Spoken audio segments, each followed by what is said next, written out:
Assalamualaikum warahmatullahi wabarakatuh. Saya Nurul Fadilah dari kelas 01 Sake 005 Prodi S1 Akuntansi Universitas Pamulang ingin mempresentasikan tentang organisasi dan juga manajemen. Yang pertama kita bahas adalah pengertian organisasi.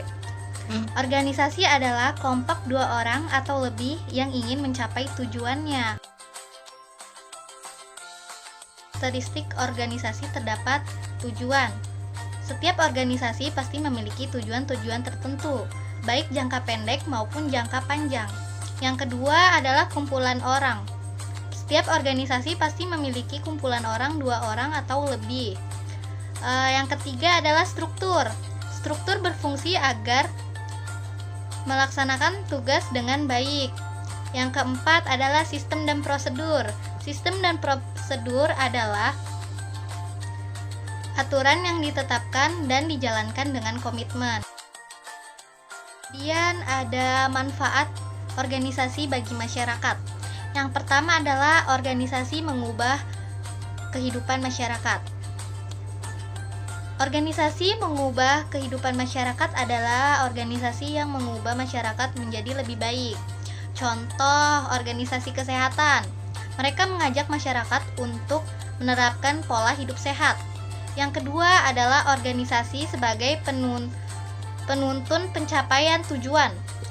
Yang ketiga ada organisasi menawarkan karir.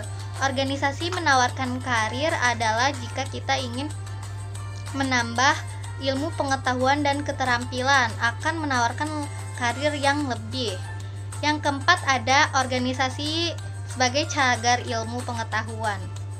Selanjutnya adalah pengertian dari manajemen. Di sini saya akan tampilkan pengertian manajemen menurut penulis James F. Stoner. Nah, bisa kita simpulkan dari pengertian di atas, manajemen mengacu pada suatu proses mengkoordinasikan dan mengintegritaskan kegiatan-kegiatan kerja agar diselesaikan secara efisien dan efektif dan dengan melalui orang lain. Bidang-bidang manajemen. Bidang-bidang dalam manajemen terdapat 1. Bidang pemasaran, kedua, bidang operasional, ketiga, bidang keuangan, dan yang keempat, bidang sumber daya manusia. Fungsi dan proses manajemen. Di dalam fungsi dan proses manajemen terdapat 1. Perencanaan.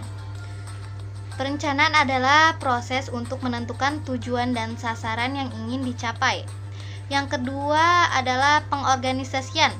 Pengorganisasian adalah suatu proses pemberian tugas atau pemberian perintah. Yang ketiga ada pengarahan. Pengarahan adalah proses motivasi pada karyawan agar dapat bekerja keras dalam melaksanakan rencana untuk mencapai tujuan yang efektif dan efisien. Yang keempat ada pengendalian. Pengendalian adalah kegiatan-kegiatan untuk menentukan standarisasi prestasi. Kemudian mengukur prestasi, membandingkan prestasi, dan melakukan perbaikan.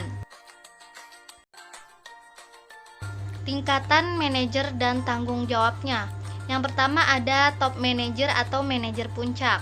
Bertanggung jawab atas perusahaan secara keseluruhan. Contohnya misalnya presiden perusahaan. Terus yang kedua ada middle manager atau media manager. Biasanya bertugas untuk mengawasi beberapa unit dan menerapkan rencana dari top manager. Yang ketiga ada first line manager atau manajer bawah. Biasanya itu yang memimpin dan mengawasi operasional. Contohnya supervisor, kepala gudang, atau kepala toko.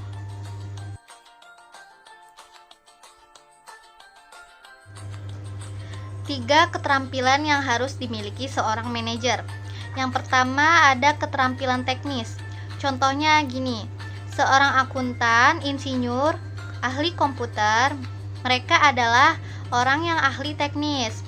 Keterampilan ini diperlukan dalam manajer tingkat rendah, karena mereka sebagai pelaksana teknis yang harus menguasai unsur-unsur tersebut.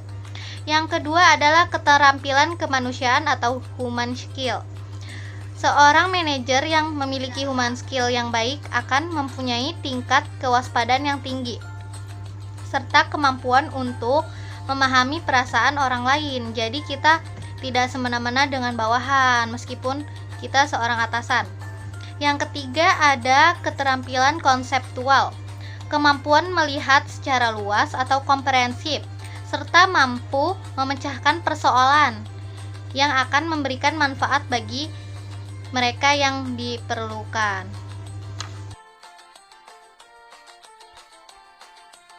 Sekian presentasi dari saya. Apabila ada kesalahan, mohon maaf. Wassalamualaikum warahmatullahi wabarakatuh.